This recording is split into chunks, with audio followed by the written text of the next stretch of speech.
Playing roulette with a Shakespeare classic, a free pop-up concert series you may not want to miss, and an exciting new art exhibition that gives reflection on the region's Latino heritage. These are just some of the events going on in the Bay Area art scene.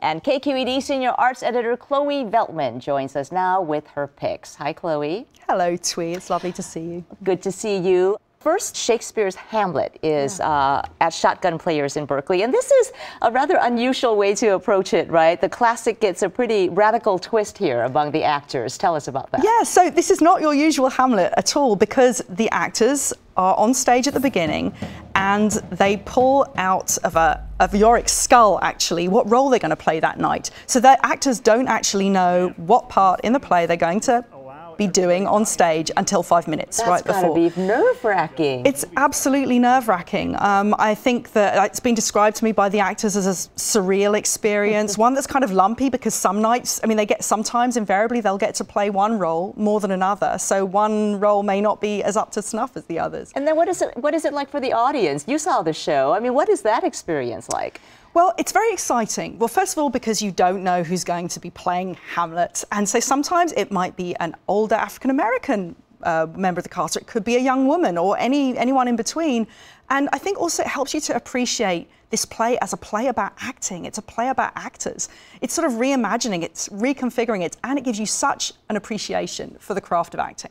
And it probably gives the audience also a chance to sort of re-examine their preconceptions of what theater is. Well, yeah, absolutely. You know, everyone has this one idea of what Hamlet is, you know, or a series of ideas, and it usually involves this one male actor playing this archetypal role. But here we have a way to experience the play as something entirely other. It's really about Hamlet being all of us in a sense. It could be anyone. All right, in San Jose, there's an exhibition of new and exciting work by Latino artists as well. That's right. This is the Latino Art Now exhibition. It's in its 18th year, and it's at MACLA, which is the Latino Art and Culture Center that's down in San Jose. There's some wonderful works on display. There's a real variety of artists. Some of them have Bay Area ties. Some of them are nationally known. People like Esther Hernandez, who's a wonderful Chicano visual artist, whose work is in the Smithsonian and SFMOMA, among others. That looks wonderful. On the music scene, also a rather bittersweet moment for the Cypress String Quartet. They'll be performing their last show after 20 years together. That's right. Yeah, this is a very eminent quartet. They tour internationally, very well known, and they're saying goodbye to the city in this unusual way. They're really into Beethoven, and they're going to be performing between now and May the 19th. Every day they're doing a pop-up concert in a different part of the city, and it's always a Beethoven quartet every day. And I happened to be at the concert yesterday, which was in the Outer Sunset. Let's take a listen.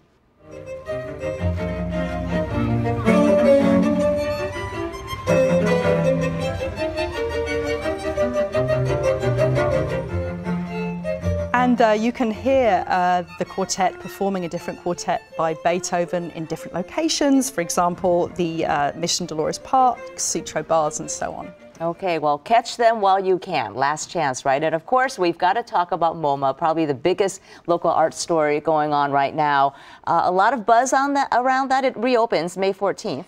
May 14th, it's been closed for 3 years. It's massive. People get to burn a lot of shoe leather going around there. And yeah, it's been getting a lot of international press, and it's going to be packed out when it opens too.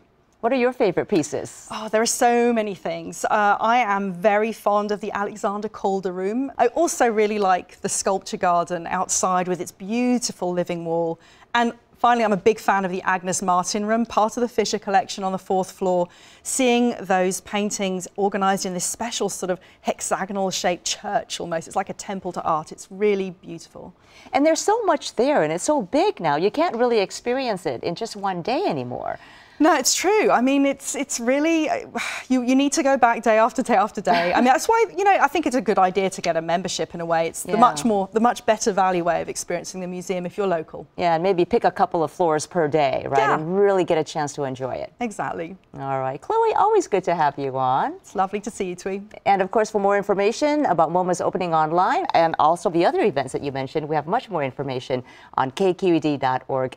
KQED.org/arts. Also, a quick note, we will have the museum's director, Neil Benezra, on our show next week talking about MoMA, and also with Bob Fisher, who is the son of the original collectors behind the Fisher collection.